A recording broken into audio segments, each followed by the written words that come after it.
All right, welcome to the first ever episode of Snack Break with Ortho Snacks, where I'm going to be interviewing physical therapists. We're going to be looking at talking to some professionals within the fitness industry. We're also going to be talking to health and wellness experts. So really excited to get started with this and taking a peek in the lives of some experts who I think can give us a lot of cool information. And I just want to give a special thanks to Dr. Spencer Lalk, our very first guest. I appreciate you taking time to come talk with me. Welcome, Doc. How are you? Oh, man, I'm excited to be here, John. I really appreciate you asking me on and look forward to chatting. See what we can explore for sure, man. Absolutely. So I'll give a little background on Dr. Lalk here. He is a travel physical therapist. He's spent some time specializing in neurology in the past. His grandma might be the most famous up-and-coming fitness grandma on Instagram. He's actually headed to Maui in 3 days for his next assignment. So, all cool stuff. For sure, man. For sure. All stuff I'm super excited about. My grandma is a badass. You can see out the new post. She's 95 years old, man. She's exercised for over 1,000 straight days, and she blows my mind. It's amazing. That is wild. Yeah. So I guess I'm thinking my followers are probably going to be pretty interested in just hearing about how'd you get started in travel PT? Is it something you always knew you wanted to do? Or was it more of a situation where an opportunity arose and you jumped on it? For sure. That's a good question. I think for me, it was something that I've always been exposed to travel in my life because my father's a retired pilot. So he'd come from around the world and he'd kind of show me places that were outside of my home. And so that initially just sparked my intrigue. And then for my undergrad, it was actually designed so 25% of my education had to be outside of the United States. Where my school we had a really big emphasis on gaining a global perspective and a perspective beyond just whatever you get wherever you are locally. So I had to do a half a year in Europe and then half a year in Australia.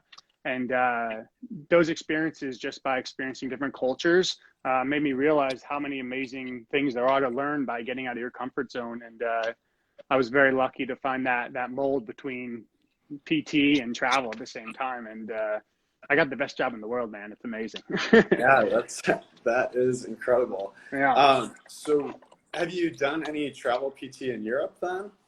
So I've only been there as a student. So I have not done any international ones.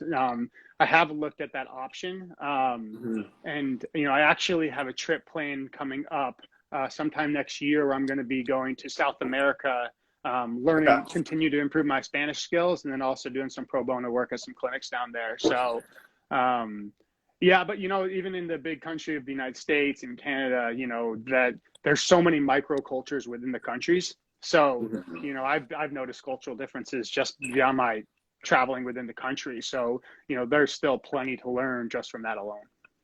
Yeah, that's awesome. So I guess from my perspective, I've always seen travel PT as something we always hear it's pretty glamorous in terms of, there's always an adventure. It's fairly lucrative, it seems like, in terms of contracts and things like that. But I guess I've also heard some downsides just in terms of maybe getting placed at some clinics that might not be the best, and then just lack of mentorship. So what kinds of things do you look for when you're looking at different assignments and whether or not you decide to ultimately pick that assignment? Yeah, absolutely. So, there's three main categories that you can choose and you need to prioritize, right? The first is being location. Where do you want to be located, right? The second is how much money are you willing to take, right? And then the third is what setting do you want to be in? Do you want to be in a hospital? Do you want to be in acute care? Do you want to be in a SNF, outpatient? So these are all different options and you need to figure out what you prioritize. For me, location is by far number one, because I know that if I put myself in a good location, I'm going to surround myself with people that are good people, and I'm going to enjoy the experience much better. Maybe make a little bit less money, but still making a very comfortable living where I'm still getting to go to badass places and meeting badass people and having a great time. So those three things are the ones you have to consider. If you're just like, I want to make money, then you go to the company, you say, I want whatever the highest paying contracts are, and then they give the list of that, and then you can kind of figure it out from there. But you do put yourself at risk because you're at a higher risk of working at one where the productivity is crazy. You don't have the support. Like you said, if you're a new grad, you don't have the same mentorship that you have. So, it's not all rainbows and unicorns. There's definitely negative sides of it as well that people need to realize before going into it. But it sounds like it's a situation where if you're a little bit more picky, you kind of know what you want, then you're in a much better position to be, I guess, successful and get what you want out of it. Would you say? Totally. Yeah, absolutely. I mean, you got to be picky within a certain extent because, you also need to work. If you keep saying no to every single job, that's longer time you go unemployed. So it's a balance that you learn as you go, and you learn that push-pull relationship between it. But Sure. I've been helping out, mentoring a couple of my friends. My one friend just graduated PT school, and he's going to go travel with his girlfriend, who's now his fiance, and they're going to start traveling. So answering questions for new grads like that has been really helpful for them so that they can kind of get an idea. If like yourself or anyone is, they're more than welcome to reach out. But it's important. You don't know what questions to ask until you're actually in it, and I didn't either. Mm-hmm. That's true. I feel like also something with travel PT, it's something that kind of sometimes just seems like a little bit out there. Like, I don't know how many people actually know a travel physical therapist or people who have experience. So kind of like you said, just having someone you can use as a resource, someone you can kind of communicate those questions with, I think is very, very helpful. Yeah, man, for sure. So I guess what do you wish someone might have told you at the beginning of your travel PT journey, or even just like 5 years ago, something that would have been extremely helpful? I would say from a clinical side that don't waste your energy trying to help people that don't want to be helped. Right? You're going to have plenty of people that come through your door and that you're going to be there to treat you, or that you're there to treat, right? And some of them, no matter what you say to them and what you do, they're not going to listen, and then they're not going to follow through. And unfortunately, they're going to yield poor results, right? And in the beginning of my career, I took it really personally. I would go home, I'd be upset because I was telling all these people the right things to do, but they wouldn't do them, so they wouldn't get better. And I had that reflect on myself and my ability as a clinician. But what you got to realize is that everyone has their own willpower, and it's the ones that really want to get better that are going to get better, right? And of course, there's ones that are on the fence, and those are the really rewarding ones where it's like, you know what, they're not really sure and they just need that direction, and you point them at the direction, and then you see them just take off and just go and reach all their goals, and that's a great feeling.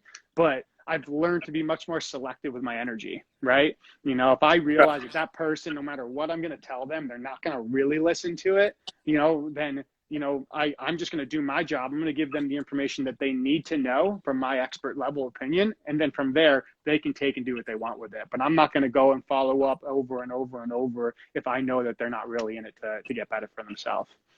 Yeah, I think that's extremely helpful to know that at the end of the day, you can only do so much.